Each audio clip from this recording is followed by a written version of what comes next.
Hi friends, happy summer. My name is Michelle Caudle and I'm the Director of Children's Ministries at Los Altos United Methodist Church.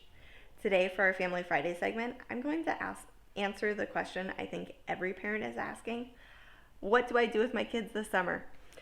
Because this summer is going to be bonkers and none of us really know what's going on. I'm going to give some tips and some resources that I think will help, and I am praying for you.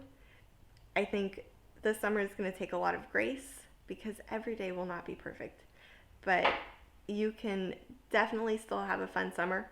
You can definitely work from home successfully and have a great time with your family and enjoy being together. So, I think the best way to do it is to make summer camp at home. Have a start of the day and an end of the day, just like if they were going to a summer camp. You're going to want to do 3 things. Invest time up front in the next couple weeks, set really clear expectations, and also create a schedule for the day. This will help you thrive. So, in the next couple weeks, as you invest some time into making the summer work, you're going to want to do a couple things. Brainstorm things that your kids enjoy doing. Maybe make a list of 20 things that your kids love.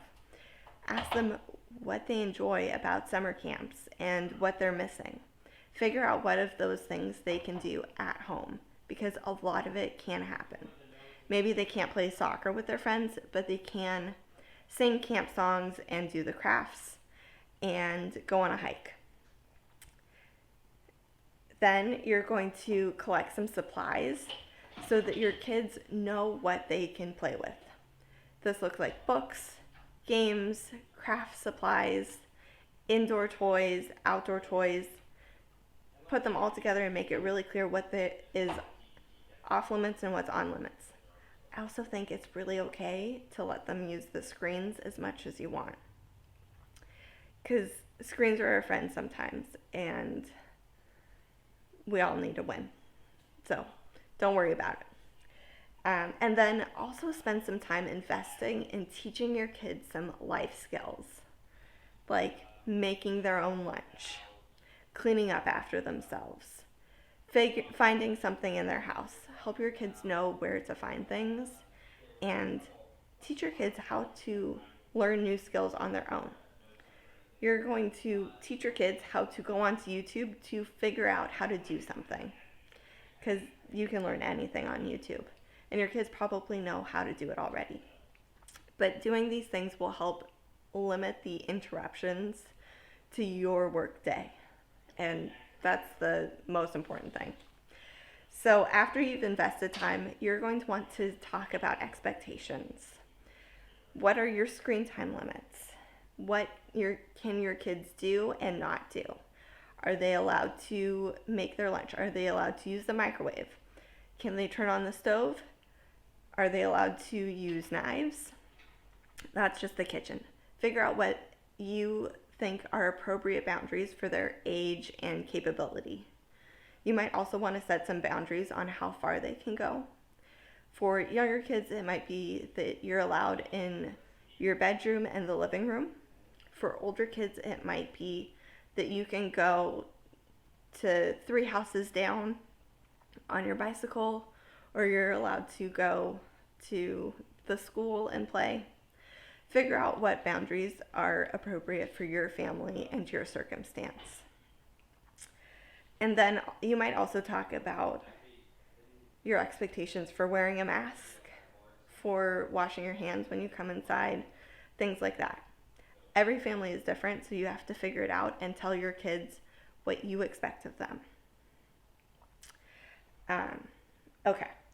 Then you are going to create a pattern for your day, because most kids really thrive when they know what's going to happen.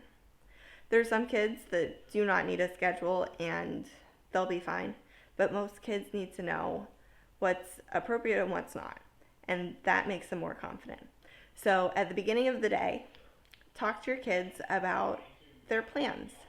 Say, what are the 3 things you plan to do today? And they can tell you. It might be the same 3 things every day, Or you might brainstorm new exciting things to do at the beginning of the day. Then at the end of the day, have a hard end of the day. Maybe it's that you work until 5 o'clock and that's when camp is over, or, whatever works. At the end of the day, ask your kids questions about what they did. Kids will thrive when they know you are interested in what they are doing. Also, make the end of the day when they're allowed to ask questions of you, so you don't get bombarded with questions in the middle of your important meeting. Set that expectation that this is when you can talk to me. And at the end of the day, also plan something to enjoy doing together. Enjoy their company. Maybe you take a walk or you watch a movie. Have fun together. So we've talked about the beginning of the day, the end of the day, the rest of the day. They are doing their own thing. Kids get bored easily, but creativity thrives in boredom. So they will figure it out. It might take some practice for a week or two, but they will get there. I really believe that. If you help them and you encourage them that they can do things on their own. We can do hard things. Now, this may be harder for the little ones, but I do think any kindergartner can entertain themselves for an entire day and they will be fine. Just as long as they have the skills, the supplies, and the encouragement from you, they will succeed. So, your summer is going to be awesome. I believe it. And on those days that aren't awesome, know that tomorrow's a new day. It will really be fine, I promise. And if you're looking for things to sign up for, LAUMC is doing a virtual summer camp. It's called Changemaker Summer Camp, the week of August 3rd to 7th. You can register online and I'll link that as well. So, I look forward to hearing what your kids are up to.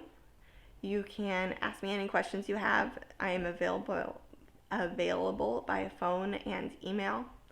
And know that I am praying for you. Have a great summer. Bye.